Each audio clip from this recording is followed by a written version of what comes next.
Right, everyone. So Seth Rollins talked about the big triple threat match that's taking place at WrestleMania and the three combustible elements in there. Here's what he said. I mean, you look at it, three of the biggest icons in the last 15, 20 years. I think there's a lot of animosity between the three characters that you mentioned. Real animosity. I know between myself and Punk and Roman and Pug. I think a lot of professional respect between myself and Roman, but also a little bit of distrust there. We've got a lengthy history, so I think that you're going to get it's three very, very combustible elements, and triple threat matches don't have rules. There's no disqualifications and no countouts, so we really have anything and everything at our disposal to take care of the other two. So I'm really excited for it. You don't really get the opportunity to do a triple threat matches at WrestleMania very often. It's often a singles one-on-one contest, so there's a lot at play, and like you mentioned, a lot of history. And we got about a month to dig into all stuff. So I think it'll come up, and I'll be very curious to see what kind of emotions it elicits from our audience.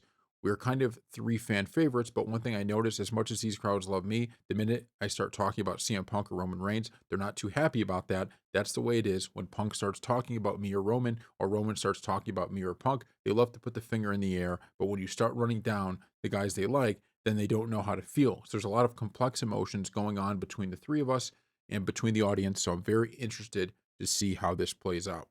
So the question of the video is, do you think this is a good WrestleMania match, this triple threat match between CM Punk, Roman Reigns, and Seth Rollins? All right, our reaction. You know, there's been a little bit of backlash to this, and there's no question that in terms of a match, this isn't the way you necessarily want to see Seth Rollins, CM Punk, and Roman Reigns portrayed at WrestleMania, just because you feel like it's having a triple threat match like this. I don't want to say it's beneath them, but these are the biggest names in the business, and you feel like this is more of a thrown together rivalry than it is, like if there was a one-on-one match between any of these guys, you'd say that was a well built, but because it's a triple threat, there's been kind of backlash from some fans. But it's starting to grow on me. And the reason for that is I think WWE is kind of pulling a rabbit out of a hat with this because there's all of these question marks regarding this, right? Nobody really knows what's going to happen and there's going to be some big turn, what's going to happen with Paul Heyman, Roman. There's so many questions, and that's making this match even better. And the flip side of this, the bottom line is you already have Cody in a match that he needs to be in, right? Against John Cena, that makes a ton of sense. On the other side, you have Jey Uso in a match he needs to be in against Gunther. Who else do you think should be facing Gunther at WrestleMania? CM Punk? No. Roman Reigns? No. Seth Rollins? No. I think they've got that perfect matchup for Gunther. Now you could say, well, maybe he should have dropped the title and made it, Roman versus CM Punk. Maybe, but why can't they do that next year?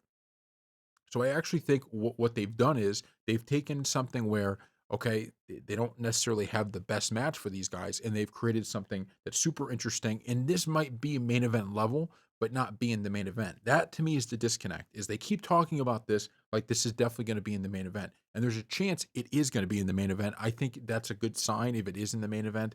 That what's going to end up happening is if it is in the main event that there might be some big twist or turn at the end, but also Jey Uso might be, right? Jey Uso Gunther, that very well could be in the main event. So if this isn't the main event match, then I think it's going to be one of the best mid card matches we've seen in a WWE, um, you know, WrestleMania in some time.